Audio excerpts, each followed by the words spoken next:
The narrative you provided is a powerful, self-contained story with a clear moral about the value of respect, community, and humility over material wealth. It follows a classic narrative arc. Introduction/initial conflict. Billionaire John Sterling, Mr. Money, is arrogant and laughs at the invitation from President Ibrahim Traoré of Burkina Faso. Rising action. John's arrival and initial judgments, followed by a series of encounters, school, clinic, farm market, that challenge his perception of poverty. Climax/turning point. John's sleepless night and realization that his old beliefs were wrong, culminating in his apology and pledge of partnership to President Traoré. Falling action/resolution. John's return to America as a changed man and his new philanthropic approach based on respect, followed by his joyful return to Burkina Faso years later. Conclusion. The final lesson for the audience. Respect is worth more than gold. To expand the story to approximately 7,000 words, the most effective strategy is to significantly deepen the setting, characters, and internal conflicts. I will need to slow down the pace, elaborating on John Sterling's past, President Traoré's leadership philosophy, the sensory details of Burkina Faso, and emotional and psychological shifts within John, the laughter that turned to silence, the saga of Sterling and Traoré. The mahogany desk in John Sterling's office was not merely a piece of furniture. It was a statement. It was a 15-foot-long, single-slab monument to global commerce, a silent, dark witness to deals that moved markets and shifted the fortunes of nations. And on that desk, dwarfed by the sheer scale of wealth it rested upon, lay a small, cream-colored envelope bearing a crisp, official-looking seal, the emblem of the Republic of Burkina Faso. John Sterling, the man people universally call Mr. Money, picked up the envelope as if it were an unexpected utility bill. He was a creature of titanium and fine worsted wool, a man whose shadow was always taller than he was, cast by the artificial luminescence of his own success. His personal fortune was a number so vast that it had become meaningless, a digital mountain range visible only to the world's financial elite. He owned the quintessential trappings of the ultra-rich, a sprawling estate in Greenwich, Connecticut, a sleek, anonymous penthouse in Manhattan, a yacht capable of crossing oceans, and a Gulfstream G650 jet, his preferred chariot, named the Sterling Standard. He tore open the envelope with a faint, careless SHHD that seemed to mock the formal language inside. It was a personalized invitation from President Ibrahim Traoré to visit his nation, the land of upright man. The letter spoke of an opportunity for partnership, not charity, and an exchange of ideas on sustainable development, resilience, and the true meaning of national wealth. John read the words, and a sound erupted from his chest, a short, explosive bark of derisive amusement. He tossed the letter onto the desk, its formal crest landing face up, a small, proud flag of a world he considered insignificant. A president, he snorted, running a hand over the perfect salt and pepper sweep of his hair. The president of, where is it? Burkina Faso. What can he possibly offer me? A chance to admire their meager crops? A plea for a loan. His inner circle, a trio of sharp-suited advisors whose sole purpose was to affirm his genius, shared a carefully modulated chuckle. They knew the script. John Sterling believed in only one metric, the bottom line. He viewed the world in terms of assets and liabilities. And to him, Africa, specifically a small, landlocked country like Burkina Faso, was an undeniable liability, a territory to be either pitted or exploited. He had never set foot on the continent, but his worldview, constructed by financial news and historical prejudices, assured him he had its measure. He saw poverty and instantly assumed a corresponding deficit of intellect, ambition, and dignity. "He wants your money, John," said his chief of staff, a man named Henderson, adjusting his expensive Italian tie. "They always do. It's a fishing expedition, a high-level begging bowl." John smiled, a thin, humorless contraction of the lips. "And I think I'll go," he announced, startling his staff. "Not to give, mind you, but to observe the sheer magnitude of their need. I want to look this president of the upright men in the eye and show him what true power looks like.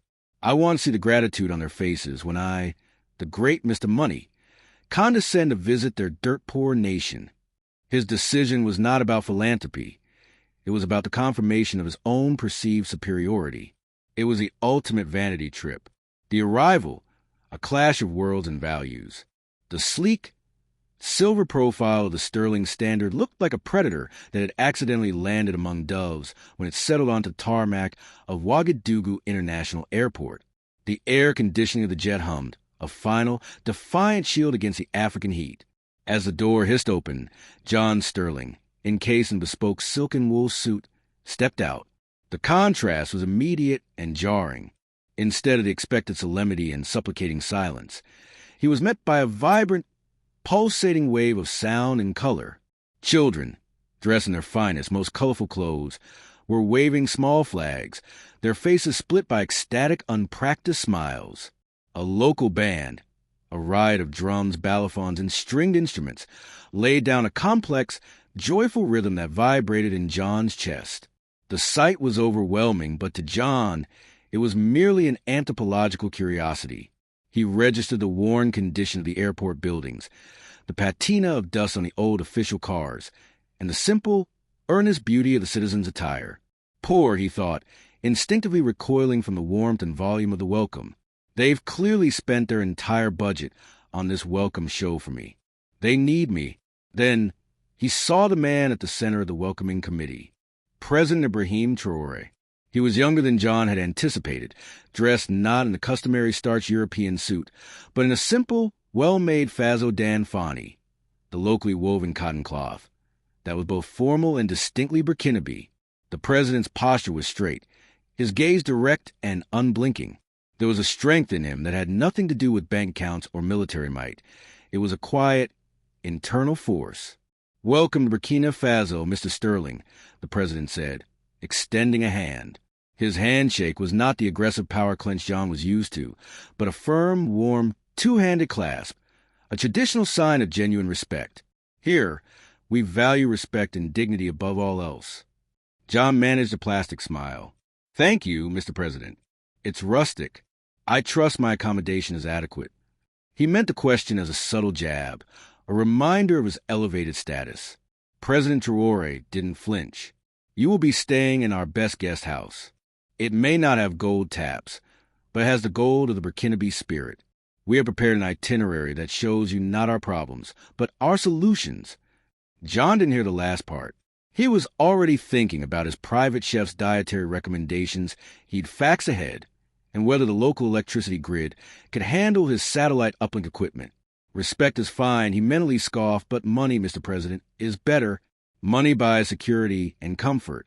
Your dignity doesn't pay for the jet fuel to get me home. The first night, a feast of community. The official dinner that evening was not held in a cavernous, air-conditioned ballroom. Instead, it was an outdoor event in a central courtyard, lit by the flickering, warm glow of lanterns. The air was thick with a rich, earthy scent of wood smoke and spices. The table was not set with crystal and silver, but with large, beautifully woven placemats and simple, sturdy earthenware. The food was a revelation of local cuisine, to a flavorful peanut sauce, two-sauce gambo, a hearty stew of local greens and smoked meat, and grilled river fish, fresh and perfectly seasoned. John picked at his plate with profound skepticism. He'd requested a simple grilled chicken and salad, but the entire event was a celebration of local flavors. He watched the others around him, government officials, local artists, and village elders, as they ate with gusto, talking and laughing with genuine, unbridled pleasure. He leaned towards Henderson, who had accompanied him, and whispered, "The food is too simple. Where's the steak? I bet the ice in my water is questionable."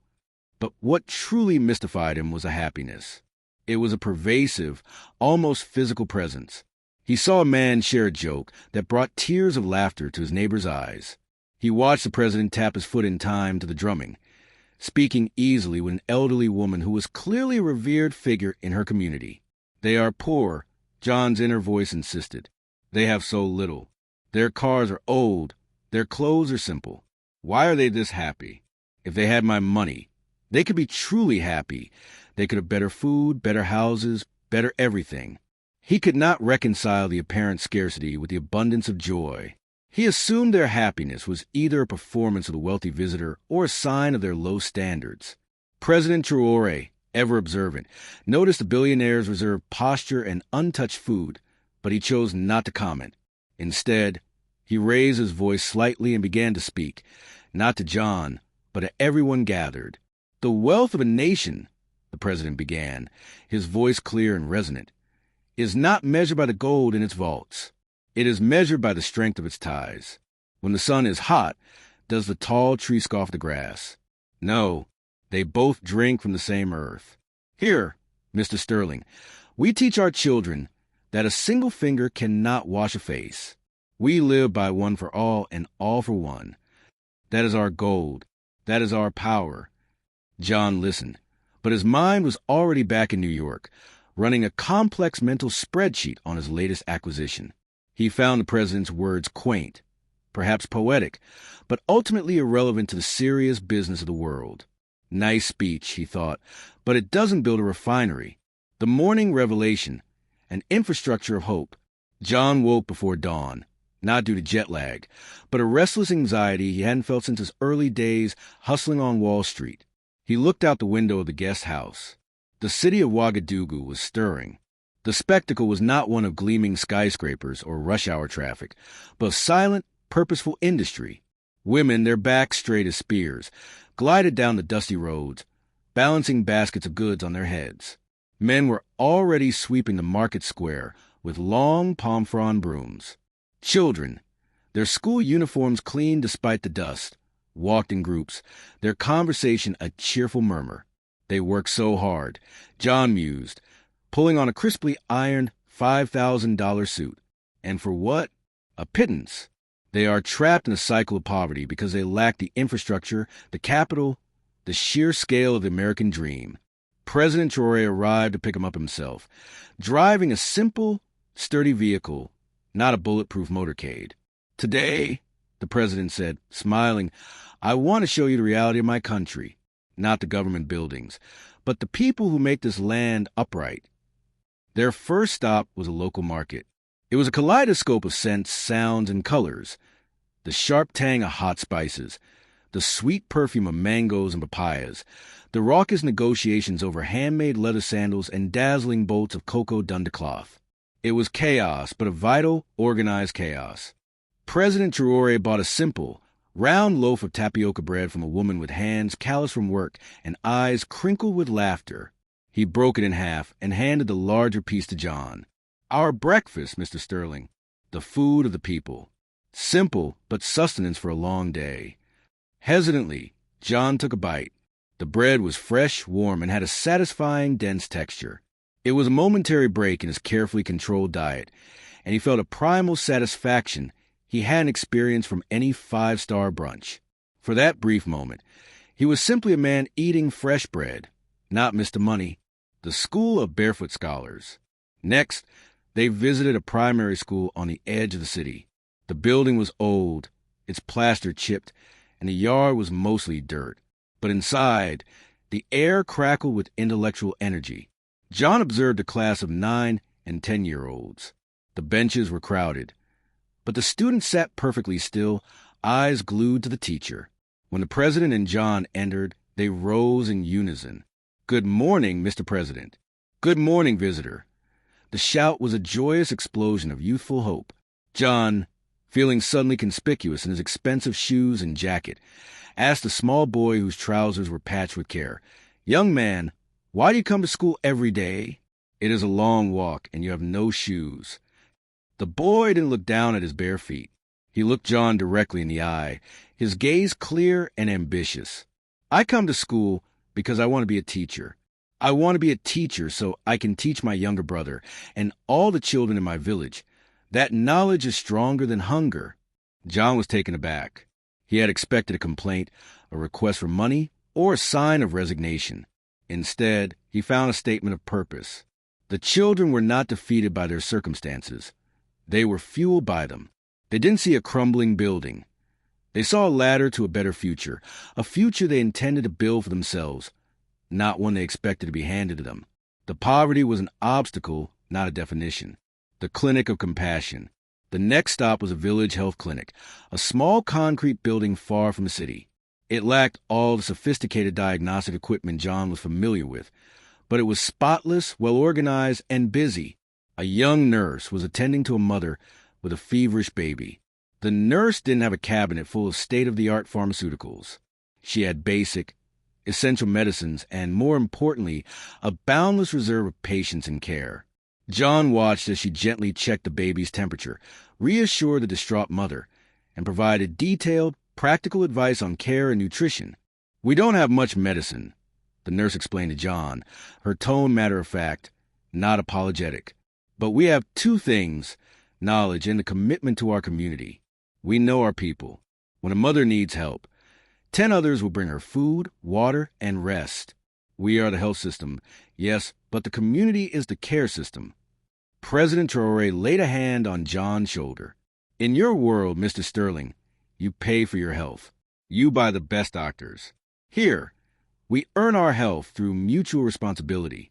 We share the burden, and that makes it light." Look at the nurse's eyes. That care cannot be bought with all your money. It is a gift of the heart. John thought of the sterile, impersonal, and astronomically expensive hospitals he frequented in America. He realized that the sheer weight of his wealth often created a wall, a transaction, rather than a genuine human connection. He saw more raw, respectful, and affected compassion in this small, simple clinic than he had seen in his entire healthcare experience. The farm of shared harvest. The day continued with a visit to the farm of Mr. Umar. The fields were meticulously tended, radiating a lush, vibrant green. Mr. Umar, a man whose hands were rough like bark but whose eyes were bright with intelligence, showed them his crops, millet, corn, and peanuts.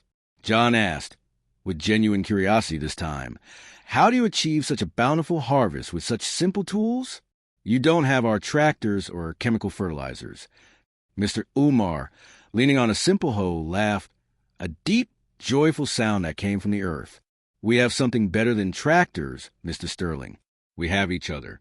When the rains are right and the harvest is good, my neighbors help me bring in the yield, and I help them. If a farmer is sick, the whole village works his field, so his family doesn't starve. We don't compete to see who can grow the most. We cooperate to ensure everyone has enough. Our profits are in the bellies of our children." John was profoundly disturbed. In his world, competition was the sacred gospel, the engine of progress. His entire career had been built on aggressively outmaneuvering his rivals. He had never considered that an entire system could be built on the principle of unconditional mutual aid. The simplicity of the logic was irrefutable. When you ensure your neighbor's survival, you ensure the stability of your own world. Later, as the scorching afternoon sun peaked, they stopped under an ancient, sprawling shade tree. President Traoré retrieved 2 water bottles. "This water," he said, handing one to John, "comes from a well the community dug last year with support from a small local NGO. Before, our women walked 3 hours every day to a distant river, a heavy and dangerous journey. Now, clean water is a 10-minute walk. Every single drop we drink is a reminder of collective effort and shared victory." John drank deeply. The water was cool and pure. The simple, life-sustaining act of drinking became a profound experience. In New York, water simply was an endless, sterile commodity. Here, it was a precious, tangible result of a struggle overcome together. He suddenly felt a surge of gratitude, a new, unfamiliar emotion, for a community he had ridiculed just days before. The turning point, the laughter of humility. The psychological pressure John was under was immense. Every person he met, every principle he observed, acted as a chisel chipping away at the titanium shell of his arrogance. The people of Burkina Faso were not demonstrating poverty. They were demonstrating a different, deeper form of wealth, an infrastructure of humanity. The tipping point came that evening at the village market. John watched a group of young men playing music, drums, flutes, and a kora. The rhythm was irresistible, a primal beat that resonated with a forgotten, earthy core being. People stopped their haggling and selling to listen. And then President Traoré, without any fanfare or self-consciousness, walked into the center and began to dance. He wasn't dancing for a camera or a crowd. He was dancing for the sheer joy of the music and the moment. The people cheered, their genuine admiration washing over space. John Sterling, the man who owned private islands, felt profound, aching isolation. He realized he didn't know how to simply be in a moment, unburdened by his own net worth. He wanted to join, to shed the crushing weight of his suit and his self-importance. A little girl, no more than 6, with a mischievous smile and a hand sticky from mango juice, tugged on his expensive trouser leg. "Come dance, visitor," she commanded. The simplicity of the invitation disarmed him. For a split second, he was about to refuse, to cite his status, his aching knees, his tailored dignity. But the sight of the child's trusting face and the president's uninhibited joy shattered his reserve. He laughed, a genuine, deep belly-shaking laugh, the first one he'd had since leaving America. It was a laugh of surrender. He awkwardly tried to follow the child's energetic steps. He was terrible. He looked ridiculous. The people cheered for him, not in mockery, but in a generous, welcoming embrace. For the first time, John Sterling was not a billionaire. He was simply a clumsy, delighted human being, part of a whole. He felt the terrifying, yet exhilarating realization that happiness was not an acquisition. It was a participation, the wisdom of the storyteller. That night, John sat by a roaring fire with the elders. The heat of the flames warmed his tired bones, but the wisdom of the Griot, the storyteller Mamakati, warmed his soul. Mamakati began the story of the river and the people. Once, there was a magnificent river that gave life to our land. It was so strong, the people grew lazy. They depended only on the river's strength. But one year, the rains did not come. The river shrank until it was only a sad trickle. Panic struck, but the people did not flee. They remembered the words of their ancestors. The river is not merely the water that flows. The river is a community that depends on it. They worked as one. They dug new, deep wells. They rationed and shared every drop of water they had. They planted drought-resistant seeds. They saved their animals. When the rains finally returned, the river flowed again, stronger than before, but the people were strongest of all because they had learned that true strength is in unity, not in dependence. Mamakati looked directly at John. The lesson, visitor, is simple. Wealth that does not serve the collective is a prison for the soul.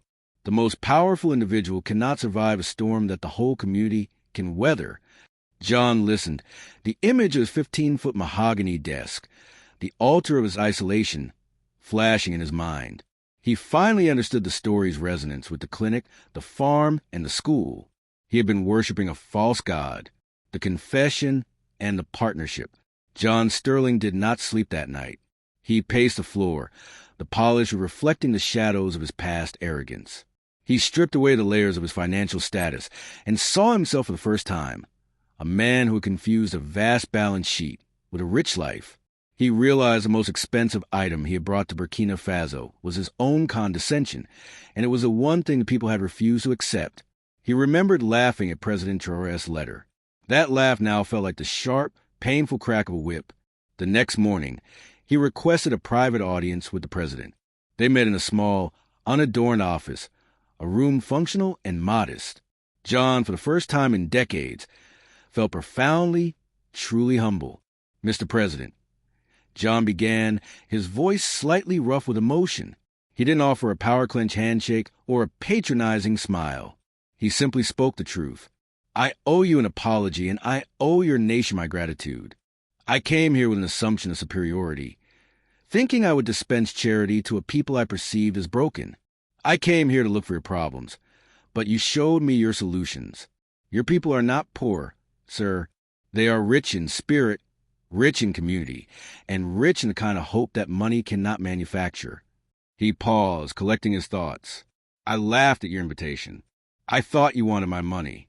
But what I have learned is that the only thing you wanted was my respect, and I failed to give it until I was forced to earn it. I want to help, not as a master, but as a genuine, respectful partner. I don't want to build my idea of a school. I want to help you build your school based on the needs and wisdom of your people." President Traoré listened with a quiet, patient dignity. When John finished, the president simply smiled, a genuine, open smile of understanding. "Welcome, Mr. Sterling," he said, extending his hand again. This time, the handshake was an acknowledgement of equality. "Now you have arrived. Now you see the true heart of Africa. We do not need saviors. We need witnesses who will partner with our dignity. The legacy: respect is worth more than gold. The farewell party was a joyful, non-official affair. The village presented John with a gift, a beautifully carved wooden lion. Mamakati, the Griot, handed it to him. The lion is the king of the jungle, but he is a solitary king. This lion is for you. Let it remind you that true strength is not in standing alone, but in standing with those you respect. Remember our stories. Remember our welcome. Remember that respect is worth more than gold. John Sterling returned to America, a changed man. The titanium shell was cracked, replaced by a porous layer of genuine empathy. The Sterling standard no longer felt like a triumphant chariot, but a somewhat lonely cage. His life and his philanthropy underwent a radical overhaul. He sold the Manhattan penthouse and converted his vast estate into a retreat center for social entrepreneurs. His foundation was entirely restructured.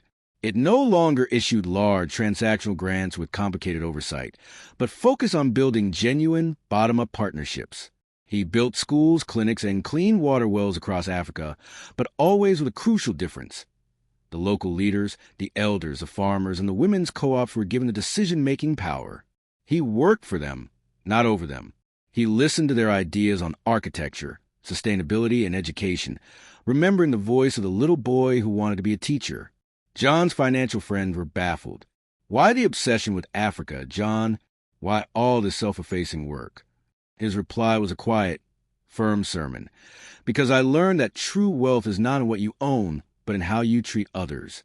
The spirit of Africa, its strength, its unity, its dignity, cannot be bought. It can only be respected. My wealth made me a prisoner.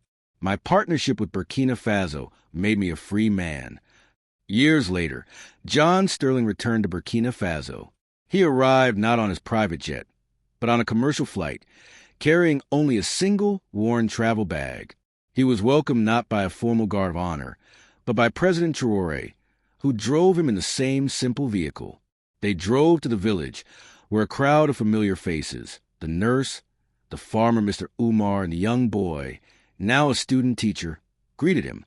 The school he helped build was a shining beacon of local design. The community well was a place of vibrant gathering. He danced again at the market, no longer clumsy, but with a joyful rhythm born of acceptance.